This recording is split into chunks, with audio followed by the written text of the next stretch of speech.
Welcome, and thank you for joining Between Sessions with Justin and Challee. Just a quick disclaimer before we start. This podcast is for educational and conversational purposes only. It's not intended to replace therapy, counseling, or professional mental health care. We are sharing lived experiences and reflections, not prescriptions, and we encourage our listeners to seek professional guidance when needed. Hi, everyone, and welcome back this week. For our episode this week, we are going to be dissecting some viral mental health advice that is circulating around different social media platforms. This is going to be interesting. Okay. You ready? Yeah, let's start. Okay, so number one, cut off anyone who disturbs your peace. So the viral advice, if someone costs you your peace, cut them off immediately. Oof. What do you think? Initially, I like it, but I think it's a little harsh. Okay. I think we have to have some grace in that, because if we just cut off everyone that disrupted our peace, I don't think I'd have anybody in my life. But I think there is got to be a level of how much we're going to accept with that. What do you think? I also feel like disrupts your peace is a bit confusing because, like, I have kids. How many times has my child disrupted my peace? Like, that poor kid, like, he'd be kicked out by now. Like, he's always disrupting my peace.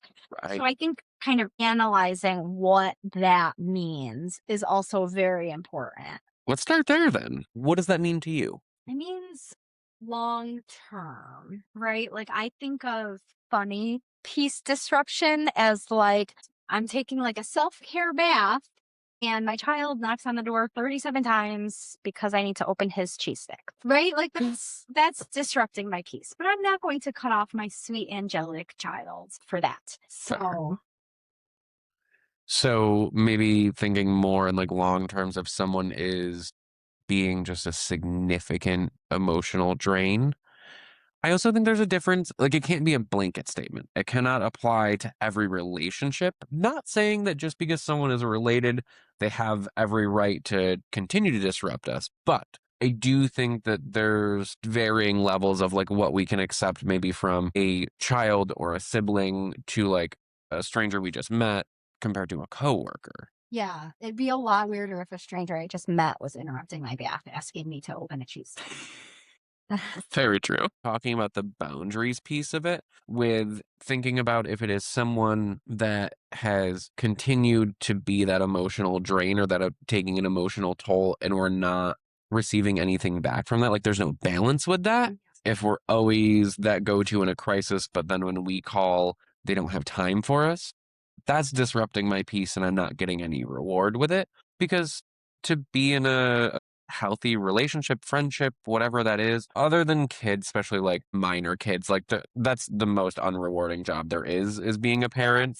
Well, I'm sure there's rewards, but like you're not getting the acknowledgement of like all of the hard things. Negative comments now. What I mean is you don't get like the thanks when you do the hard things, when you're going out of your way to make sure they're well and making sure they have their lunch or things like that. You're not getting that thank you. They're not instantly pouring back into you. Maybe it takes a longer time to get that reward, and maybe some of that reward is just the joy of having them. So the viral advice is, if someone costs you your peace, cut them off immediately. Yeah. That's scary to me, because if I am doing something that is costing you your peace and you're just like, F this and cut me off, like, I'm gonna be heartbroken. Like, I need to know, right? Because I might not even realize it and I might genuinely want to fix it. So I think that like immediately peace needs to go. Yeah.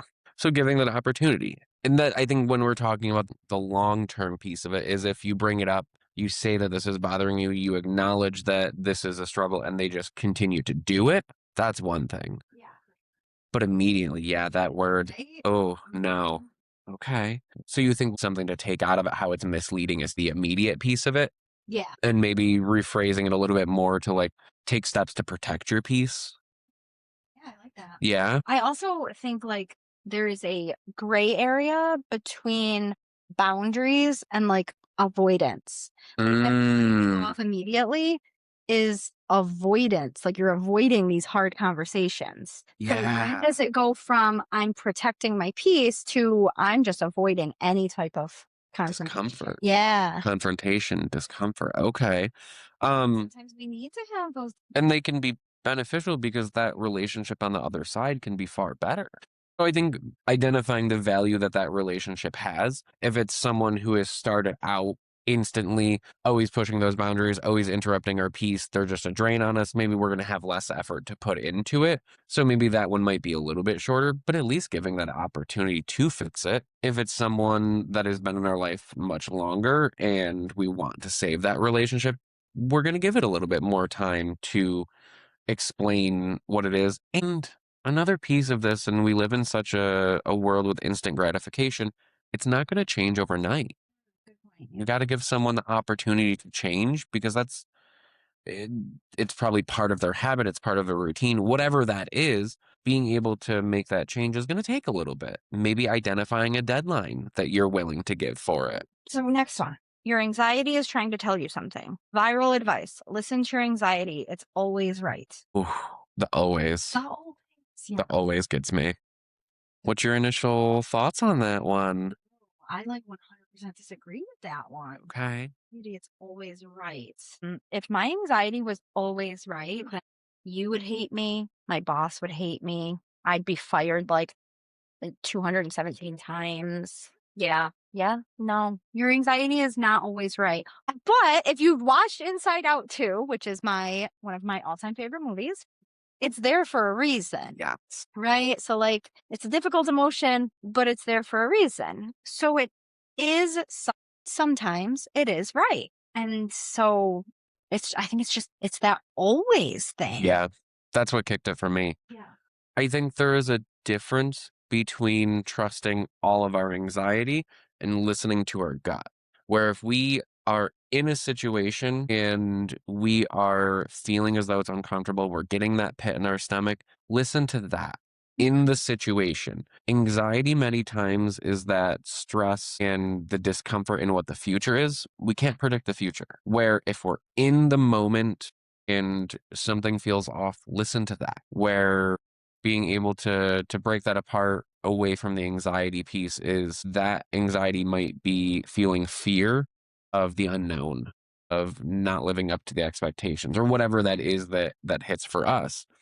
So thinking about that, listening to the anxiety to maybe be cautious, but not to direct every decision. That actually really resonated with me Ooh. because Justin and I are always afraid of getting fired. That's like our thing is whenever we have to say anything, it's always like, all right, I'll write up the termination notice for you. I'll Like, pack my things. and it's just the anxiety, like we're just anxious people. Mhm. But I like how you said, like, listen to your gut, because if I'm sitting here and I'm like, all right, well, I'm getting fired. If I listen to my gut and my gut, I'm like, okay, I know I didn't do anything wrong other than be an anxious mess. Like, I Yeah. didn't do anything wrong. My gut tells me that, my boss is not a mean person and she would not just do that out of the blue. And so that really resonated with me. Like, listen to your gut, not just your anxiety. And the tough part is for many of us, not all of us, but where we feel that anxiety tends to be in our gut too. So, or our stomach. I mean, we feel anxiety physically within our body. So learning the difference of that, and that is really paying attention to those times that we're anxious and nothing bad happens. What did that feel like compared to I'm anxious in the moment and I needed to protect my safety. I needed to leave the situation. Not that we can predict the future of something bad happening, but really feel into it and check in with our body in those moments so we can build evidence and build that resilience to identify what's anxiety and what is maybe, I know for me, many times underlying a lot of things is like just this general fear of something not going right, fear of the what ifs. And I make up all these stories of how these what ifs connect that haven't even happened compared to the facts of what happened in the moment that actually showed up. What is misleading about that? The always. Yeah. I hate those words. Like, it's always right.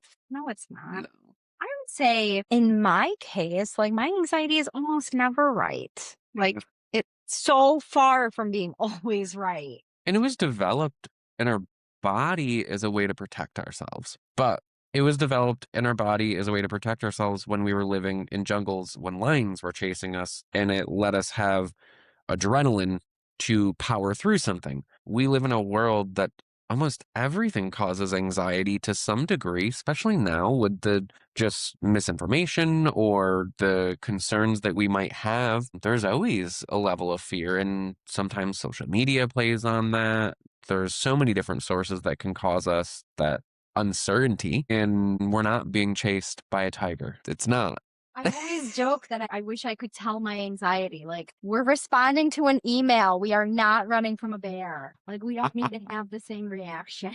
But our brain does, though. That's the way chemically our brain is trained. It has the same reaction. It doesn't know that difference. So that's where we can take that accountability and identify that difference for ourselves. It's not going to make it go away completely by any means, but it'll help us manage it a little bit better. A good takeaway is there's a reason that your anxiety is there. Yeah.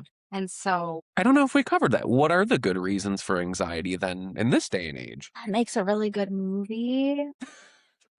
Inside Out too.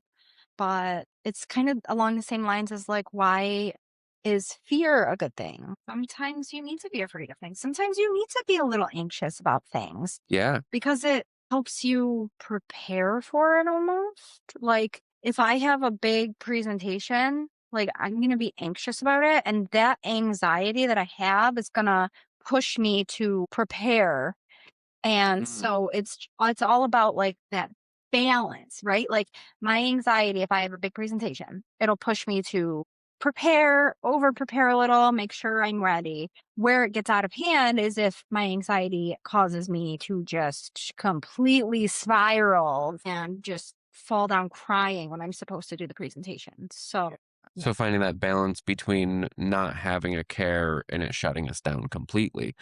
I think about this in like social settings. If it is we struggle sometimes being in large crowds, using that hyper awareness to be observant of the things around us, to make sure that we're aware of where we are, maybe where the exits are, who is approaching us, those type of things. That's where that anxiety, we can use it. Where it becomes harmful is when it disables us from even going to that situation and we lose out on those opportunities or those experiences. Yeah, I experienced that when I took my son to the mall for Halloween. We got there right when it started, so there wasn't a lot of people there.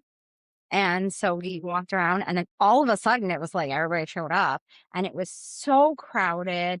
And like our mall has fights and stuff. And I Mhm. found myself getting super anxious, looking around like, where would I drag my child if Yeah. somebody decided to, do something awful? And yeah, it was good to be hyper aware, but I did not do a good job managing it, and I ended up getting, like, really, really anxious. Mm. Luckily, we were just about done, so I was like, "Okay, time to go," but if we weren't, I don't know how I would have finished because I was getting myself really worked up about it. I appreciate you identifying that and being vulnerable because even in the position of being a therapist, it still shows up. It shows that it's natural. Like it shows up. There's a reason that we have it. And sometimes we're going to manage it better than others. I can think of so many times that I didn't manage it well but I was able to take that moment and reflect on it afterwards of what didn't work, what maybe did work. So having that skill of being able to reflect on it and be honest with ourselves is a huge piece. Like we have it, let's own it to the point that we can take accountability and use it rather than avoiding it. And then it disables us. Okay. Next one. If they wanted to, they would. And this is used a lot in dating and relationships. Yeah. Oof. My like initial reaction to that is that's not right. I think to some degree, maybe when we're talking about connection, like, oh, I would have reached out or I would have done this. Well, then if you wanted to, you would have. But if they don't know, they don't know. Yeah. Yeah. What's your reaction on that one? Had to say so many times, your partner is not a mind reader. Yeah. It's not that they don't want to, it's that they might just be clueless. Like they just, and sorry, but I feel like I say this to a lot of women because they're like, my boyfriend, husband, whatever, he should just know.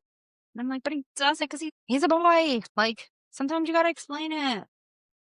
But Yeah. yeah, just knowing the difference between like mind reading and I guess wanting to do nice things. Yeah, and Want might be there, but like might not know how. might not know how, might not know that it would be effective. Sometimes it's difficult to take that leap and shoot that shot because there's the fear of rejection. Thinking about that specifically in relationships, something that is really important to realize, and it's something that I've had to do so much work on, is like realizing that when people get together, you're coming from what your family looked like and the norms that were in your family, how you guys showed love, how you guys showed appreciation. That other person may have zero idea what that looks like, especially now that people are meeting on dating apps or people travel more often. We're not dating someone within our same town or neighbor that has the same rituals or same culture, even.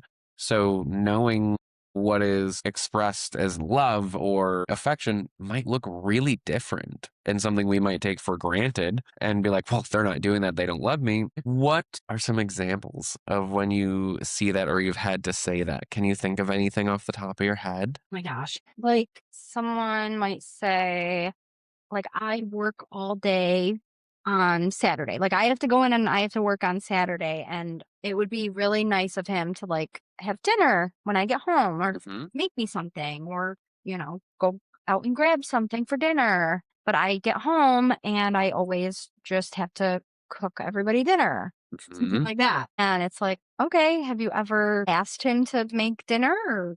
And the answer is always, oh, I shouldn't have to. He should just realize that I'm working all day. I don't want to cook. But it's like, how would he know that? Right. He doesn't know. Maybe he thinks you love cooking and you spend all day at work just looking forward to coming home and cooking a meal. Like, how would he know? That's such a good point. And that's where being transparent in that communication.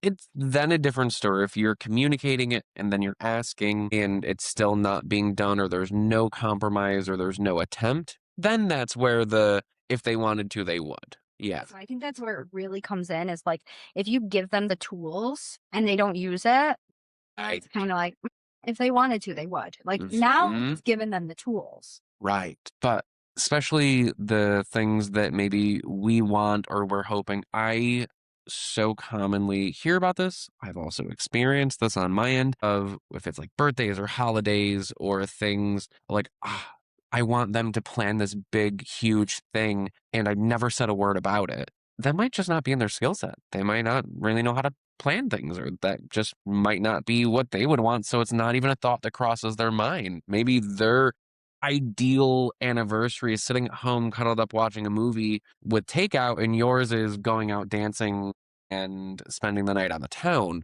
Two very different interests they're not even going to cross. So being able to communicate that to find somewhere in the middle or giving that opportunity to let them take that initiative to plan something after we've communicated it. The other piece of it I notice sometimes in like friendships or within family, any relationship, is when someone constantly has that excuse of not making time for someone, then maybe that applies. If they're, oh, well, I wanted to. I was going to do that. I was going to shoot you a text for your birthday, but here goes another year. Or I was going to come over, then that applies. If they wanted to put in that effort, they would put in that effort. Yeah, for sure. Like if they're doing other things, like they can make time for you. Right. And that's where I think that gets really hard, especially in relationships, friendships that we want to hold on to, and we can overextend ourselves. And we have to kind of check ourselves and say, if I'm the one always doing this, am I a convenience or am I valued? So trying to find that balance within that. What do you think's missing in that statement? Maybe just a disclaimer of if they had the tools, Yeah. if they wanted to, they would. And I think this one really comes down to like effort is important, but so is communication. One last thing on that one. They might be putting in the effort in a completely different area that they think they're showing up the most. And then maybe you're not acknowledging that because it's not filling what you needed it to. Yeah. Love language. I Yeah. used to think it was stupid, but it's very Oh, it's important. so maybe you really want to be bought something or showed that physical touch and they're having the words of affirmation or spending that quality time and that's fulfilling for them. That's such a good point. That love language, making sure that's communicated. All right. This one, just reading it sounds weird, but I'm going to do it. I'm going to do it backwards. I'm going to tell you the advice and then give you like Oh, the title. okay. Because the viral advice is no is a full sentence. And I love that. That is like, I have said that to my kids, my teens, like, no is a full sentence. But the title of it says, set boundaries and don't explain yourself. So I'm like, those two things don't really go together. Yeah. Setting boundaries. Initial reaction was cringe. Initial reaction, I think that literally goes the opposite of what actually setting boundaries is. Yeah. Setting boundaries would be, Explaining yourself. yeah, How do you set a boundary without explaining it? Could you imagine if I was just like, I'm going to set a boundary and it's going to stay in my head?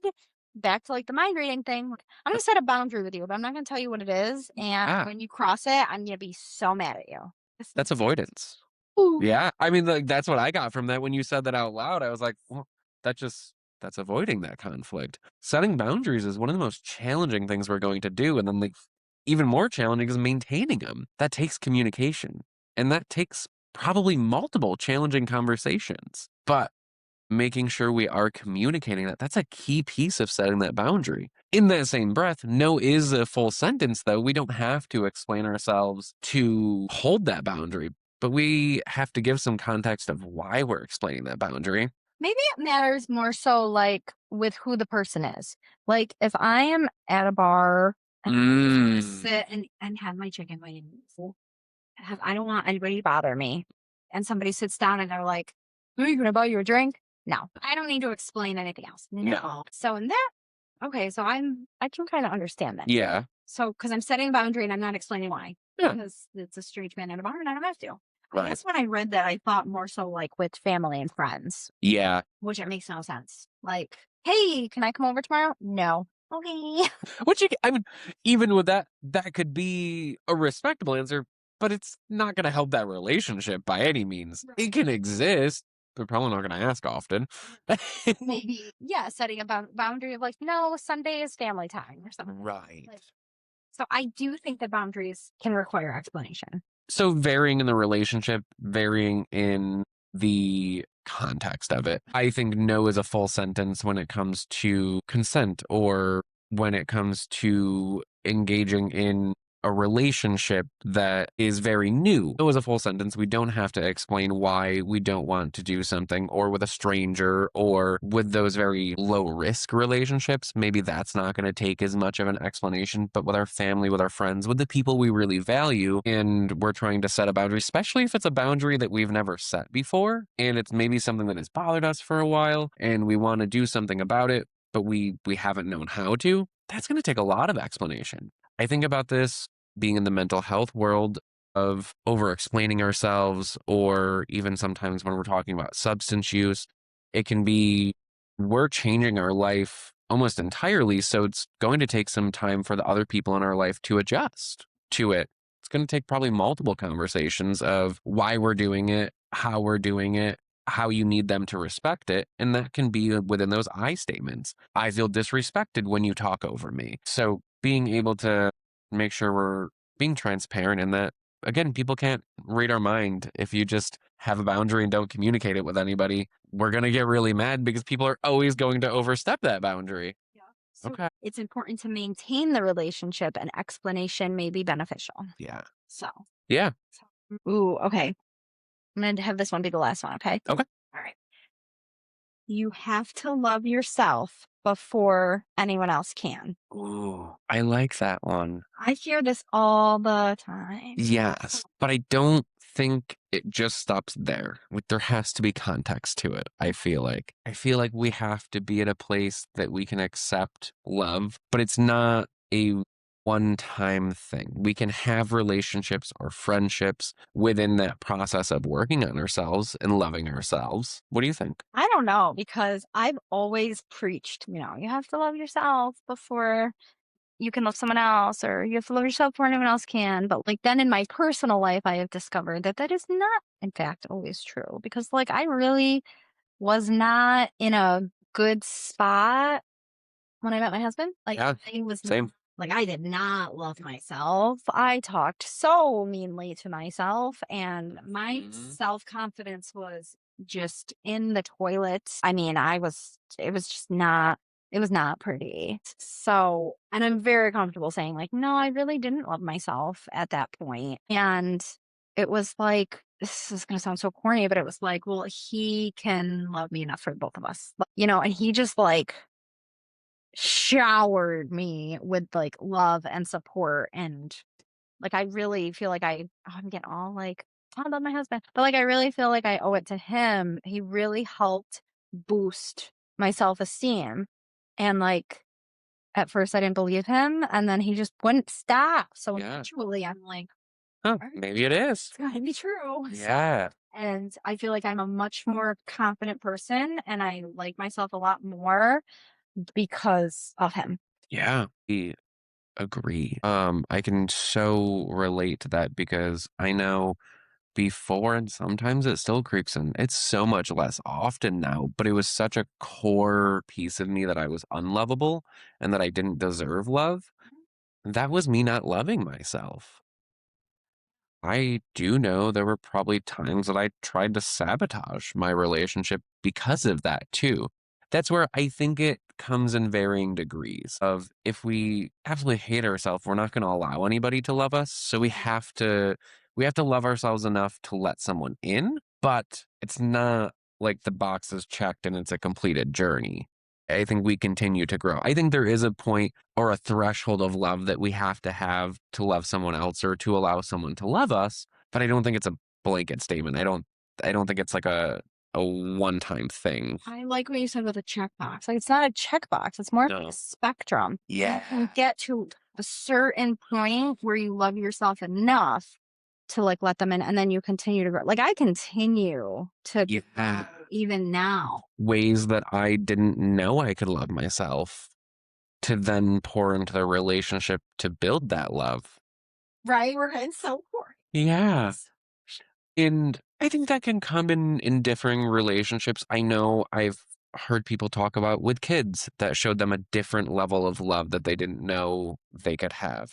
Oh my God. You can Yeah. never understand the capacity that you have to love someone until you have a kid. I stand behind that because I remember like when I had my son and that was my first baby and I was just like it was so overwhelming. Like I thought I was gonna like throw up because I just like I was like so full of love that I couldn't hold it in.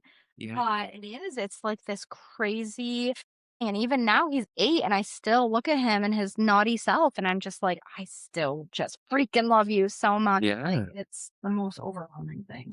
And I think that tends to then show love to yourself and it helps you learn something new about yourself. That could be even in a pet. I think sometimes it comes in steps or stages, like to being able to love ourselves a little bit more. And then I was able to show love to a pet that I didn't know I could love that way. I didn't know I could be loved that way. And then a partner didn't know I was deserving of that love. So I really think that it's yeah, a spectrum. I love this. Right? We just love our husbands so much. Mhm. We're so lame. I love it. So I do think there's some truth to that one. Back to the we have to love ourselves before we can love anybody else. I think we can love ourselves during. I think we can love ourselves a little bit. We can heal Yeah. during like Yeah. if we let somebody in and they are worthy, they can help us heal our inner selves. And I think with that, yeah, like there and this depends on what we had gone through. If we experienced things that we were really at a point that it was sabotaging love, like where we would not be able to accept any love, we're just not in a place to, yeah, we have to do a little bit more work. But when we get to that point, we may not know to what extent we can show love or be loved or love ourselves. So to again think that we have to get to that like certain point and then start a relationship, we're human. We're gonna keep on raising that bar. We're gonna then tell ourselves we're never in that spot. So I liked that one. What is a way that you think we can rephrase? You have to love yourself enough to let someone love you. Yeah. Yeah. So not before, but enough. Yeah. I like that. It's not a threshold that we meet before. It's like an inner peace that we can feel. Okay. Yeah. So overall, viral mental health advice, you can take it or leave it, but I think there's always room for interpretation and it's always situational and should never be used as a blanket statement. Yeah. Yeah, because nothing in mental health is black and white. No, nothing. So, if this is something we enjoyed, please like and comment. And if there's any of them that you would like us to explore that we didn't cover on this episode, please share those with us. We'd love to do this again. Yes. No. Thank you guys for joining us this week. We look forward to hearing from you, and we look forward to seeing you again next week.